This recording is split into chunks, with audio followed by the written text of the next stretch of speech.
শুরু করছি আজকের লাইভ জিকে ক্লাস। আজ 21 আগস্ট শনিবার 2021। আজকের দিনে লিওনার্দো দা ভিঞ্চির আঁকা মোনালিসা ছবিটি চুরি হয়ে গিয়েছিল। ফ্রান্সের লুভ্র মিউজিয়াম থেকে এটি খোয়া যায়। এরপর 2 বছর বাদে সেই ছবি উদ্ধার করা হয়েছিল। 1911 সালের 21 আগস্টে এই ঘটনা তুলে ধরা হলো। আজকের দিনে উচ্চাঙ্গ সঙ্গীতের উজ্জ্বল নক্ষত্র বিসমিল্লাহ খান প্রয়াত হয়েছিলেন। 2006 সালে 21 আগস্ট তার প্রয়াণ দিবস। উচ্চাঙ্গ সঙ্গীতকে এই শিল্পী পৌঁছে দিয়েছিলেন অন্য মাত্রায়। ভারতরত্ন সম্মানে ভূষিত হয়েছিলেন তিনি।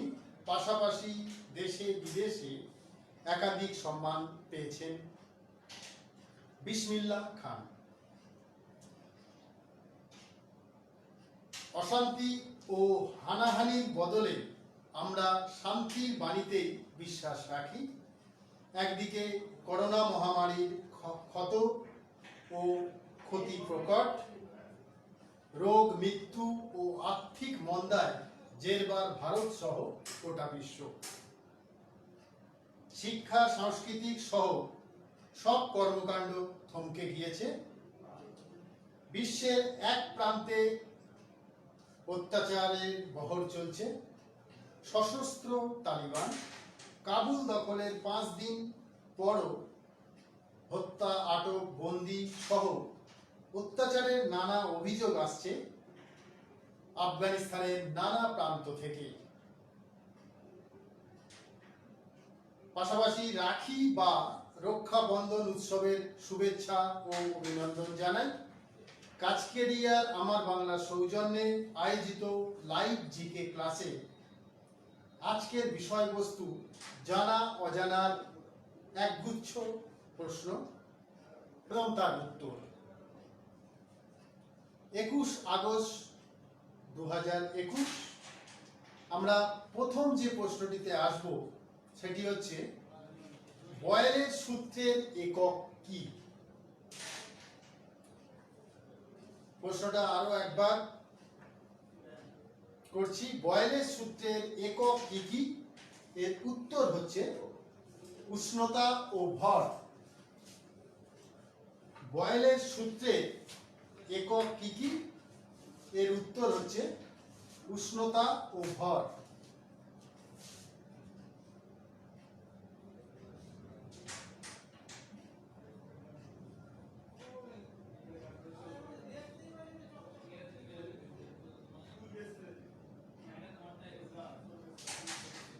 প্রশ্নটা ছিল বয়েলের সূত্রের একক কি কি? এর উত্তর হচ্ছে প্রথমটা উষ্ণতা, দ্বিতীয় হচ্ছে ভর।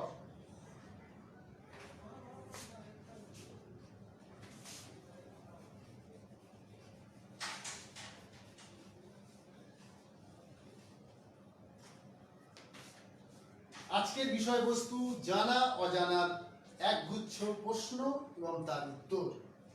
পরের প্রশ্নে আসব, কোন লোহায় কার্বনের পরিমাণ সবচেয়ে কম থাকে? কোন লোহায় কার্বনের পরিমাণ সবচেয়ে কম থাকে? এর উত্তর অনেকেই জানেন। এর উত্তর হচ্ছে রড আয়রন।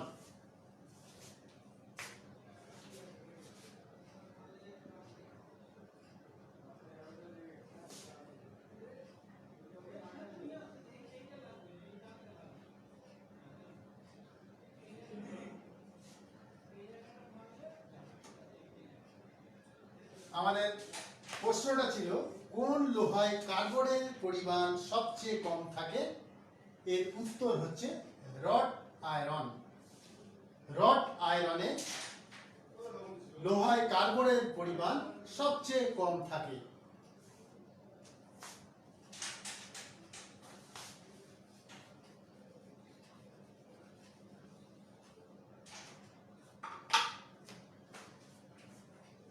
পর্বের পরবর্তী প্রশ্নে আসছি, ঘড়িতে দম দিলে কোন শক্তি সঞ্চিত হয়?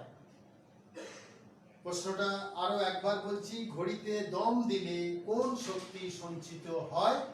এর উত্তর হচ্ছে স্থিতি শক্তি।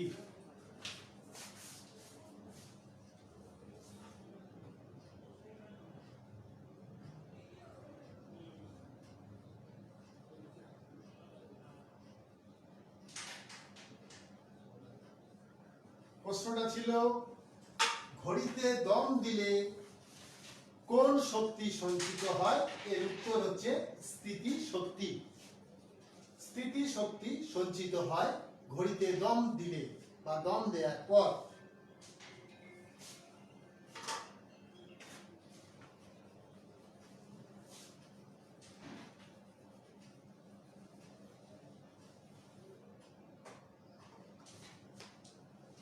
পরের প্রশ্নে আসব, স্টিম ইঞ্জিনে তাপ শক্তি কিসে পরিণত হয়? ভৌত বিজ্ঞানের একটি প্রশ্ন, অনেক চাকরি পরীক্ষায় প্রতিযোগিতামূলক পরীক্ষার ক্ষেত্রে এই প্রশ্নটি এসেছে। স্টিম ইঞ্জিনে তাপ শক্তি কিসে পরিণত হয়? এর উত্তর হচ্ছে যান্ত্রিক শক্তিতে।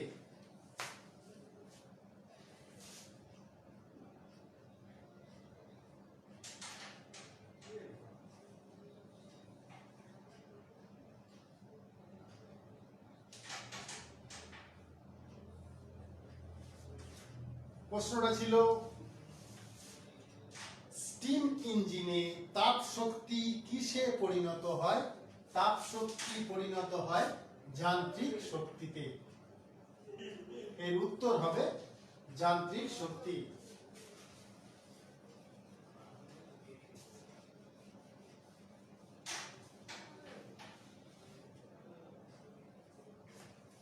পরের প্রশ্নে আসব,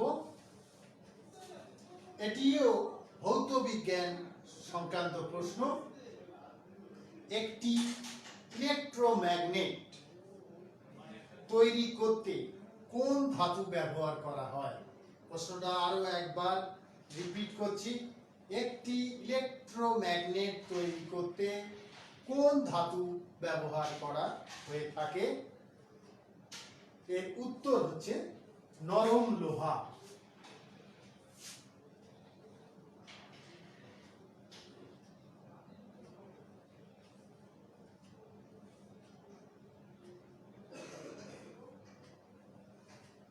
প্রশ্নটা ছিল, একটি ইলেকট্রোম্যাগনেট তৈরি করতে কোন ধাতু ব্যবহার করা হয়ে থাকে? এর উত্তর হচ্ছে নরম লোহা। ব্যবহার করা হয়ে থাকে নরম লোহা ইলেকট্রোম্যাগনেট তৈরি করার জন্য।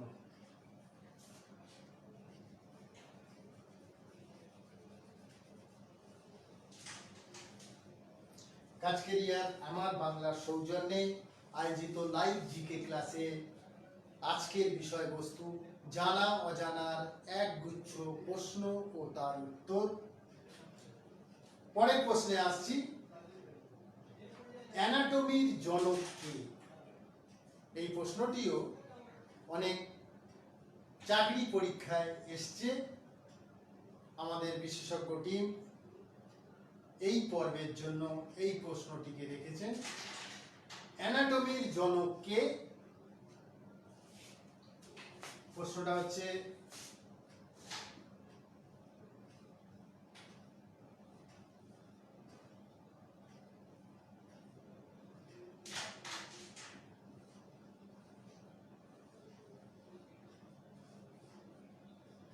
প্রশ্নটা ছিল অ্যানাটমির জনক কে? এর উত্তর হচ্ছে বেলজিয়ামের অধ্যাপক আন্দ্রিয়াস ভেসালিয়াস।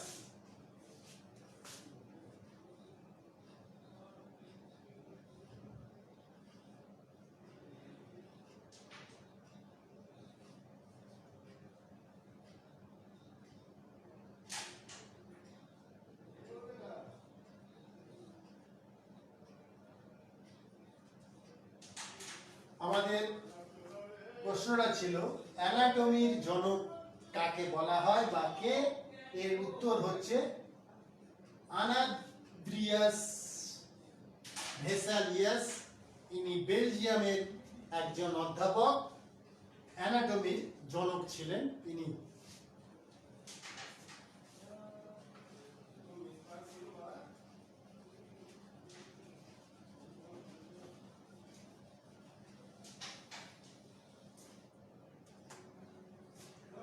পরের প্রশ্নে আসব। প্রশ্নটি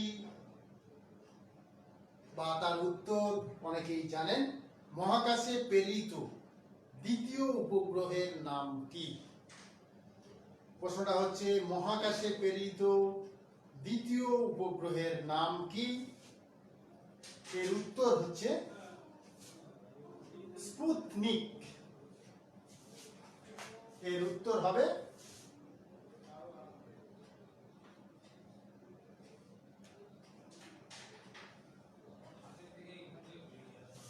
প্রশ্নটা ছিল মহাকাশে প্রেরিত দ্বিতীয় উপগ্রহের নাম কি? এর উত্তর হচ্ছে দ্বিতীয় মহাকাশে প্রেরিত দ্বিতীয় উপগ্রহ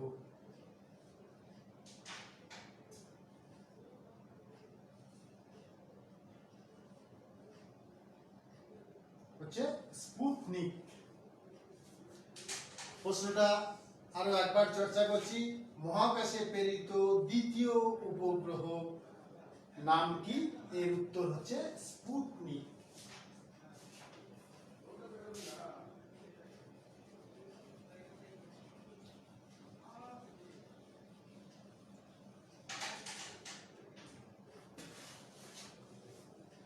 পরের প্রশ্নে আসবো। এই পর্বের প্রথম প্রশ্নে আসছি, দ্বিতীয় পর্বে। হীরকের ক্লাসের গঠন কেমন? প্রশ্নটা আরো একবার বলছি, হীরকের ক্লাসের গঠন কেমন? এর উত্তর অনেকেই জানেন। হীরকের ক্লাসের গঠন হচ্ছে ঘনকাকার। এর উত্তর হবে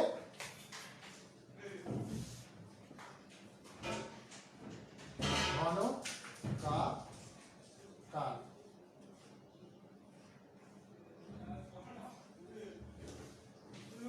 হীরকের ক্লাসের গঠন কেমন? এর উত্তর হবে ঘনকাকার। ঘনকাকার আকৃতি বিশিষ্ট হীরকের ক্লাসের গঠন এটি।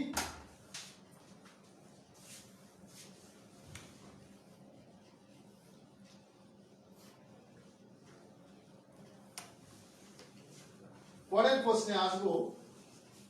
প্রথম অর্থনীতিতে নোবেল দেয়া হতো না। প্রশ্নটা হচ্ছে প্রথম অর্থনীতিতে নোবেল দেয়া হতো না, কবে থেকে তা দেয়া শুরু হয়েছে?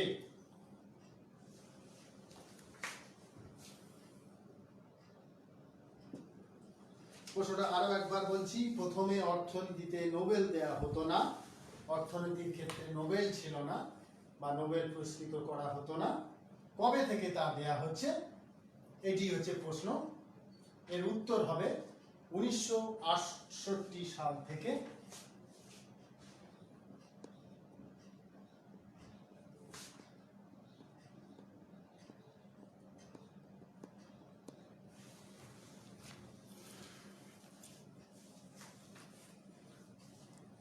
প্রথম দিকে অর্থনীতিতে নোবেল দেয়া হতো না, কবে থেকে তা চালু হয়? এর উত্তর হচ্ছে 1968 সাল থেকে অর্থনীতিতে নোবেল দেয়া শুরু হয়েছিল।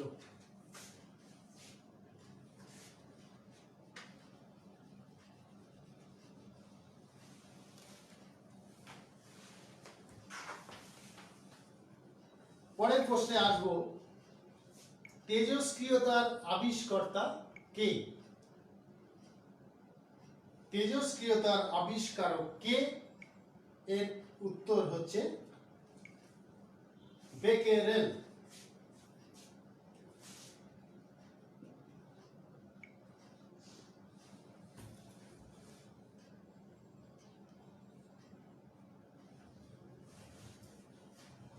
প্রশ্নটা ছিল তেজস্ক্রিয়তার আবিষ্কারক কে? এর উত্তর হচ্ছে বেকেরেল। বেকেরেল আবিষ্কার করেছিলেন তেজস্ক্রিয়তার বিষয়টি।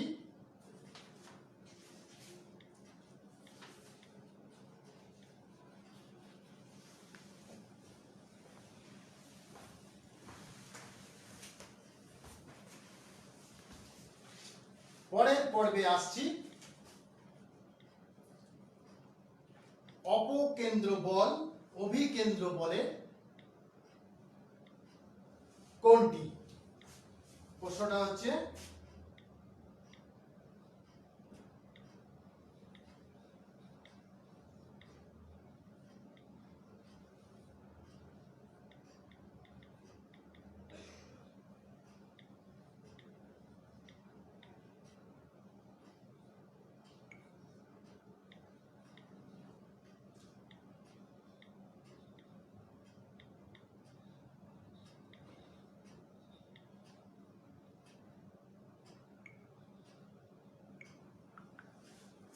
আমাদের প্রশ্নটা ছিল অপকেন্দ্র বল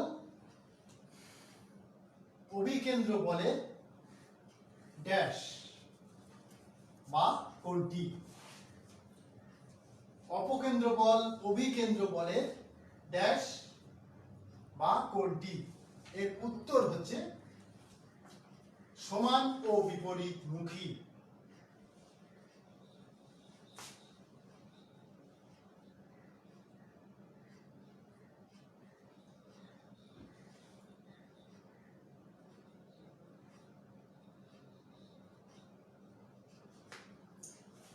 প্রশ্নটা ছিল অপকেন্দ্র বল অভিকেন্দ্র বলের কোনটি? উত্তর হচ্ছে সমান ও বিপরীতমুখী।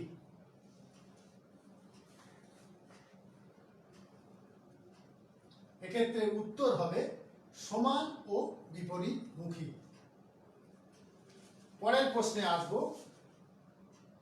ফিউসিলেজ কি? নামটি অনেকেই জানেন। ফিউসিলেজ কি? এর উত্তর হচ্ছে উড়োজাহাজের অ্যালুমিনিয়াম নির্মিত মূল দেহটিকে বলা হয়। আমাদের প্রশ্নটা ছিল ফিউসিলেজ কি? উত্তর হচ্ছে উড়োজাহাজের অ্যালুমিনিয়াম নির্মিত মূল দেহটিকে বলা হয়ে থাকে ফিউসিলেজ। এই পর্বের পরের প্রশ্নে আসছি, কমন সল্ট কি? প্রশ্নটা ছিল কমন সল্ট কি?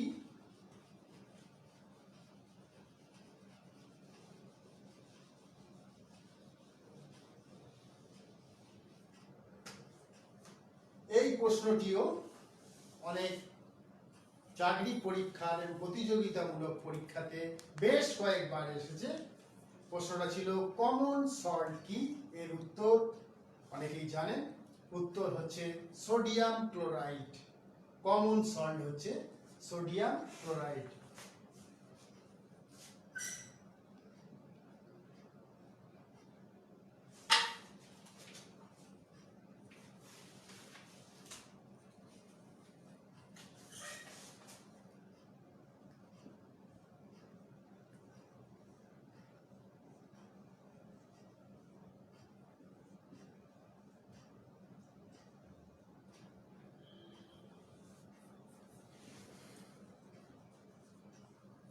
সোডিয়াম ক্লোরাইডকে কমন সল্ট বলা হয়। এই প্রশ্নটি অনেক চাকরি পরীক্ষায় বেশ কয়েকবার এসেছে। প্রশ্নটা হচ্ছে কমন সল্ট কি? এর উত্তর হচ্ছে সোডিয়াম ক্লোরাইড।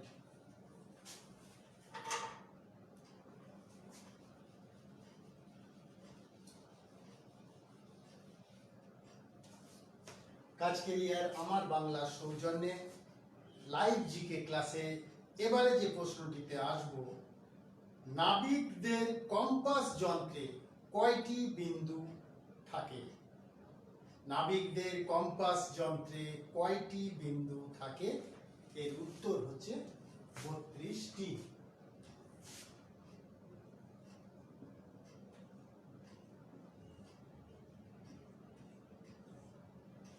প্রশ্নটা ছিল নাবিকদের কম্পাস যন্ত্রে কয়টি বিন্দু থাকে?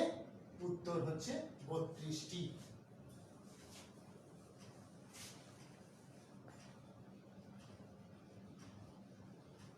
আজকে লাইভ জিকে ক্লাসের বিষয়বস্তু জানা অজানার একগুচ্ছ প্রশ্ন ও তার উত্তর। এবারে যে প্রশ্নটিতে আসব, পৃষ্ঠতল টান কি জন্য হয়? পৃষ্ঠতল টান কি জন্য হয়ে থাকে?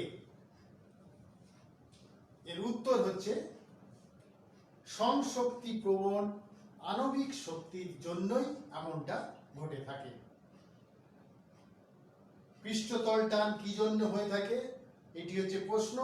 এর উত্তর হচ্ছে সংশক্তি প্রবণ আণবিক শক্তির জন্যই এমনটা ঘটে থাকে। পরের প্রশ্নে আসছি,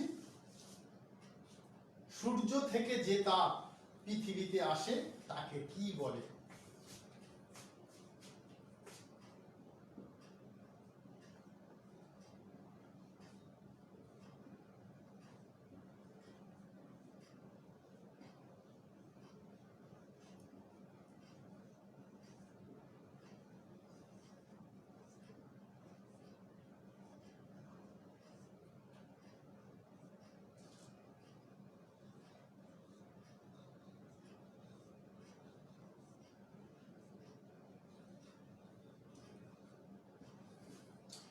এই প্রশ্নটিও খুবই গুরুত্বপূর্ণ একটি প্রশ্ন। সূর্য থেকে যে তাপ পৃথিবীতে এসে পৌঁছায় তাকে কি বলা হয়? এই প্রশ্নটিও অনেক পরীক্ষাতে বেশ কয়েকবার এসেছে। প্রশ্নটা ছিল সূর্য থেকে যে তাপ পৃথিবীতে এসে পৌঁছায় তাকে কি বলা হয়? এর উত্তর হচ্ছে বিকিরণ তাপ।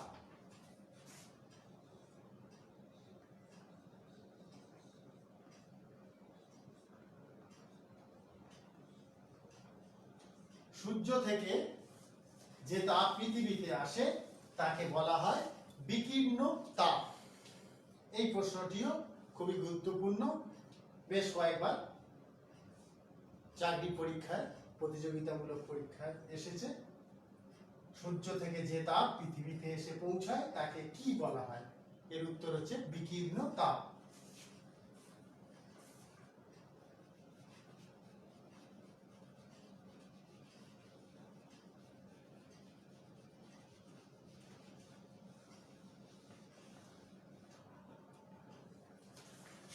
কাজকেরিয়ার আমার বাংলার সৌজন্যে লাইভ জিকে ক্লাসের এবারে যে প্রশ্নটিতে আসব,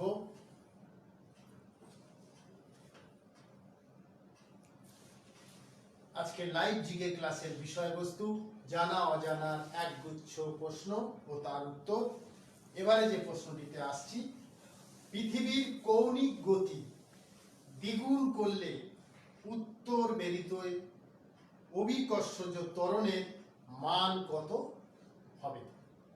আমি আরেকবার প্রশ্নটি বলছি, পৃথিবীর কৌণিক গতি দ্বিগুণ করলে উত্তর মেরুতে অভিকর্ষজ ত্বরণের মান কত হবে? এর উত্তর হচ্ছে, এর কোনো পরিবর্তন হবে না, একই থাকবে। প্রশ্নটা নিয়ে আরো একবার একটু চর্চা করছি। পৃথিবীর কৌণিক গতি দ্বিগুণ করা হলে উত্তর মেরুতে অভিকর্ষজ ত্বরণের মান কত হবে? এর উত্তর হচ্ছে একই থাকবে, কোনো পরিবর্তন হবে না।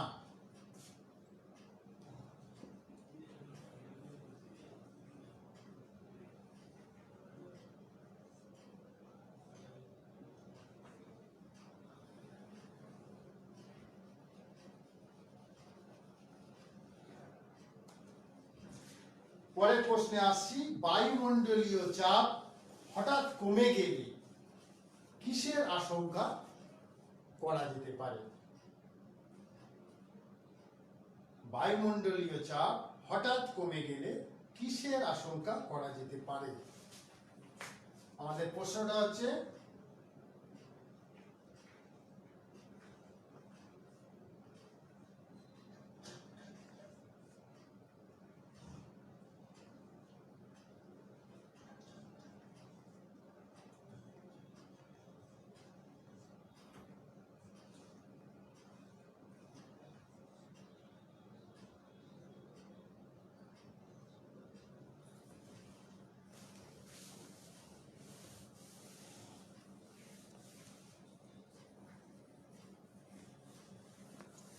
আমাদের প্রশ্নটা ছিল বায়ুমণ্ডলীয় চাপ হঠাৎ কমলে কিসের আশঙ্কা থাকে?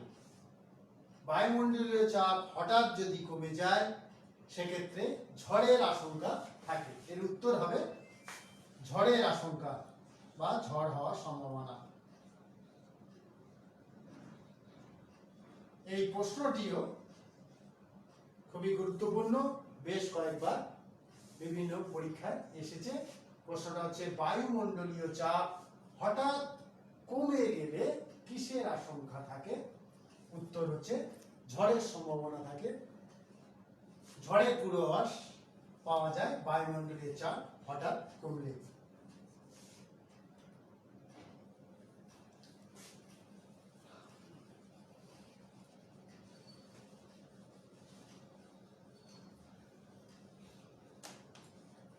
কাজকেরিয়া আমার বাংলা সৌজন্যে আয়োজিত লাইভ জিকে ক্লাসের একেবারে শেষ পর্বে এবং শেষ লগ্নে এসে পৌঁছেছি আমরা। এবার যে প্রশ্নটি রয়েছে, যেসব রাশির মান ও অভিমুখ দুই রয়েছে তাকে কি বলা হয়? প্রশ্নটা হচ্ছে যেসব রাশির মান ও অভিমুখ দুই রয়েছে তাকে কি বলা হয়? এর উত্তর হচ্ছে ভেক্টর রাশি।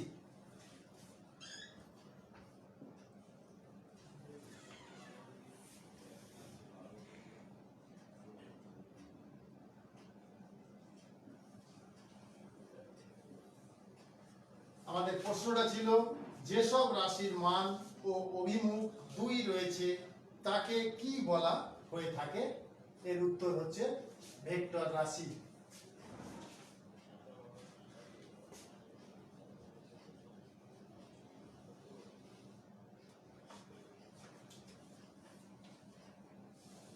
লাইভ জিকে ক্লাসের একেবারে শেষ লগ্নে এসে পৌঁছেছি।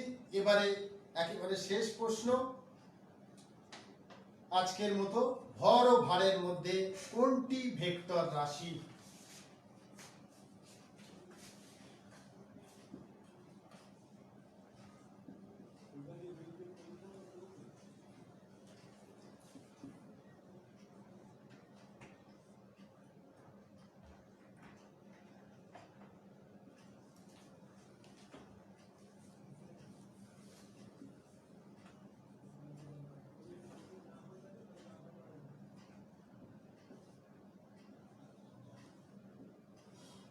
প্রশ্নটা ছিল ভর ও ভারের মধ্যে কোনটি ভেক্টর রাশি? এর উত্তর হবে ভার। ভর ও ভারের মধ্যে কোনটি ভেক্টর রাশি? এর উত্তর হচ্ছে ভার। এই প্রশ্নটিও খুবই গুরুত্বপূর্ণ, বেশ কয়েকবার চাকরি পরীক্ষায় এসেছে। আর এই প্রশ্নের সাথে সাথে কয়েকটি কথা বলে আজকে লাইভ জিকে ক্লাস শেষ করব। আমাদের অনুষ্ঠান কেমন লাগছে? কাজকেরিয়ার আমার বাংলা সৌজন্যে আয়োজিত লাইভ জিকে ক্লাস কেমন লাগছে এই মতামত জানিয়ে আমরা প্রত্যাশা রাখি আপনাদের মূল্যবান মতামত। পাশাপাশি অনুষ্ঠানের কেমন লাগছে তা জানিয়ে পাশাপাশি লাইভ কমেন্ট ও শেয়ার করে আমাদের পাশে থাকবেন। আজকের মতো লাইভ জিকে ক্লাস এখানেই শেষ করছি। পরবর্তী শনিবার আপনাদের মাঝে এসে আবার প্রশ্ন উত্তর নিয়ে হাজির হব। এখনকার মতো শেষ করলাম। নমস্কার।